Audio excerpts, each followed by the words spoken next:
Hello everyone! A little bit ago, I made a community post asking for your guys' hot takes. So, let's just get into it. Super Mario Galaxy is overrated. Not bad, but not as good as some people say it is. No. And I'm going to prove that you're wrong with one image. Yeah, this is the only 3D Mario game that got a direct sequel, and it's even bigger since it's on the same console. While I will agree that I personally prefer Super Mario Odyssey more, I really can't say that this game is overrated in the slightest. It's an absolute joy of a time, and I think that it definitely says something when a bunch of people will die defending this specific game. I'd prefer subscription-based over microtransaction/IRL money currency stores and MMOs like Guild Wars 2, if it meant putting more creative-looking rewards into the game and not behind a market. Now, I both agree and disagree with this one. I think that subscription models have pros and cons. Now, generally enough, a subscription fee means that more content is out more often or something of the like, because for the most part, there's always money being rolled in, so they don't need to worry about getting the next what are people going to buy out there. However, with a subscription fee or not, microtransactions can still be in there, and oftentimes there are. Plus, even if a game has a really good trial, it's very likely that a subscription fee will be a massive turnoff for those who don't already see the value in it. I myself can justify spending $14, $15 a month on a game knowing that I'll play it more often. That's why I actually don't mind it as a whole. But that's not something everyone can justify. And plus, on the example of Guild Wars 2, yeah, a lot of all of its stuff is in the game's cash shop, but at the same time, I also think that it does in a pretty fair manner since you can buy your premium currency with in-game gold, so you don't need to spend a penny on anything except the expansions. But I do understand where you're coming from. Final Fantasy XIV does have a subscription, and it also has a premium paid store. And with that, all the stuff in the paid store doesn't look objectively better than most of the stuff that you can just get in-game. Plus, the game isn't very stingy with mounts in the first place, so by the time you finish the main story, you'll be pretty much drowning in them. And while I can't say the same for World of Warcraft when it comes to quality, they recently put in the trading post where you can get mounts just by doing stuff that you probably would have been doing anyway, and you don't even need to go out of your way to grind for them. Even though I will say that none of the stuff in here is on the paid store, but for that, take of that what you will. I don't like games by From Software. Elden Ring, Bloodborne, and Dark Souls look good, but I can't get behind having to constantly, stressfully plan out a strategy just to cross a bridge, much less trying to fight a boss with no healing items left. I play games to have fun, not to have an aneurysm 10 minutes into a game, trying to make my way around only to get killed again and again. I think I know someone that you'd get along fine with. But in all honesty, I do kind of understand where you're coming from, as I was in the same boat at one point. I've played Elden Ring, Dark Souls 1 and 3, and I haven't beat any of them. I'd like to say I probably got halfway through them before just kind of stopping. And I will definitely say they are extremely difficult games, but I also think that the difficulty and the brutal nature is part of the identity of these games. It is a barrier, but it's actually quite a fun barrier, but only after you overcome it. As I will say, it is frustrating when you're playing, but after the fact and after you actually overcome that, it feels really accomplishing. And I think that that's just kind of part of what Dark Souls and Souls-like in general get right. But I won't ignore that there is a lot of people who aren't going to overcome that hurdle and understand that, or get to experience that. And I don't think that it's right to necessarily disqualify them from having those experiences, but I also think that we shouldn't just give people the win, especially when a game is made to be difficult. I personally think that Elden Ring actually strikes a pretty good balance, and I think that that's probably the best first Souls game for anyone. I don't necessarily think that Elden Ring is easier than other Souls games, but I do think that the freedom that it gives will definitely circumvent a lot of that frustration, as if you're having a problem with one boss, then you can just give it the finger and go do other things. The game isn't easy, but it is more accessible. You should subscribe to It's Banana Blitz. That's a very interesting hot take that I 100% agree with. You should definitely subscribe to It's Banana Blitz if you want to see more content like this in the future.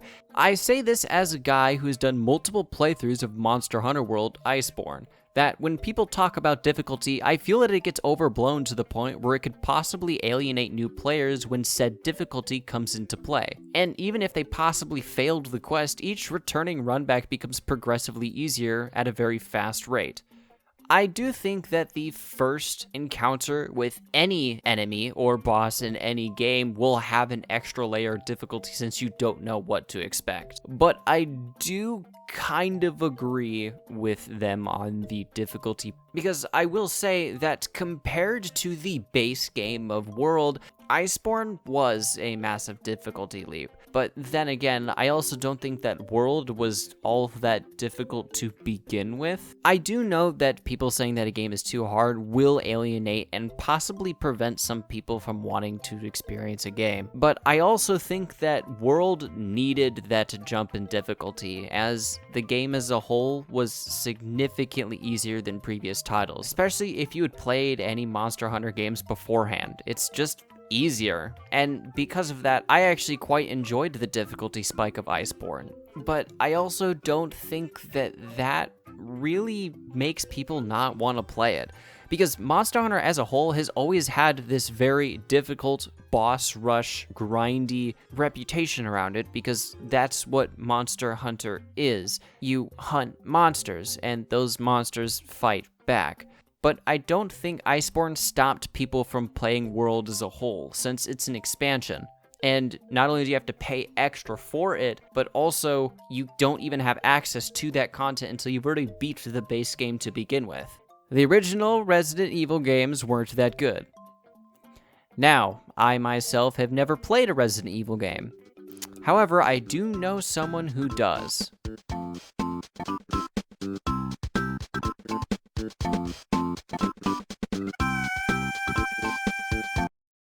DLC is one of the sole reasons why gaming is being destroyed, especially next to loot boxes and microtransaction sales numbers that continue to encourage the behavior or finish first and fixed last.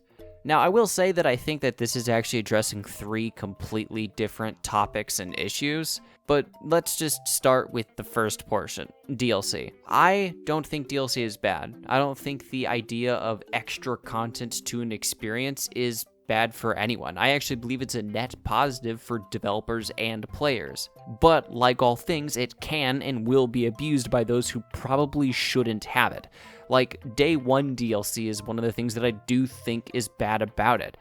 But things like massive expansions for MMOs, or whatever it is that Elden Ring is going to be adding in their DLC, I don't see what's the problem with that. Like, on one hand, for the developers, they don't have to make an entire new game to make more experiences. And on the player side, they don't have to wait the entire length of making an entire game to get more experiences. Plus, they don't have to pay full price for it. Now, the thing about loot boxes and microtransactions. I don't think the concept of any of these are bad or inherently wrong.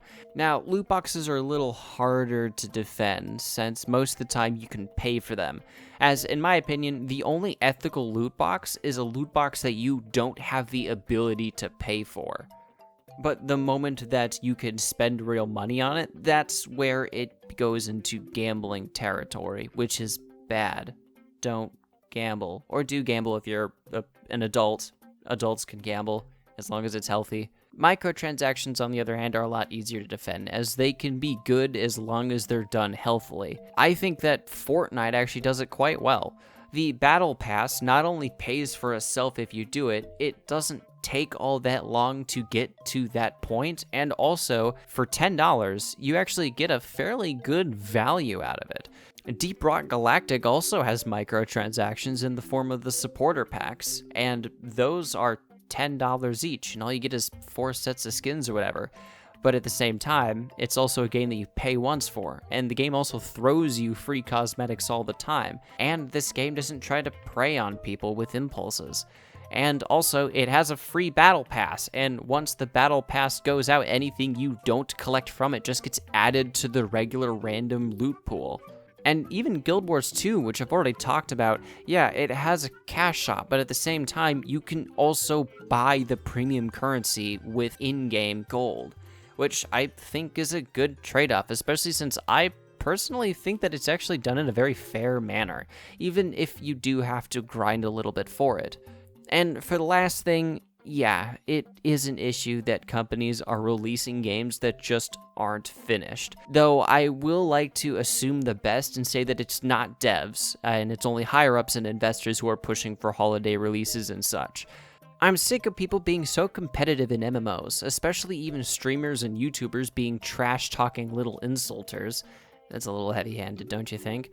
Which then encourages young kids and teens who are still learning how to treat people into being rude little pests, as well as ruining the casual and relaxing nature of games that a lot of other gamers enjoy, and then making companies think that people want flashy Fortnite rather than chill-out Minecraft. Now, I can't really say I understand what you meant by the entire second half of that sentence, but competitiveness will happen everywhere, both in and out of games. It doesn't really matter what genre it is. If there's something to do well, there will be people who will want to do it better than others. And this also includes Minecraft. Minecraft can get extremely competitive, and plus, I don't think competitive necessarily means toxic. I think that's an entire other issue on its own. And I don't necessarily think trash talking is bad. I think it's actually just part of gaming. And if you don't like it, and I hate to be the person that says this, but if you don't like being shit-talked, then just mute everyone. But I do kind of understand what you're saying here about content creators and such also being trash talkers, and that encouraging other people to also talk trash.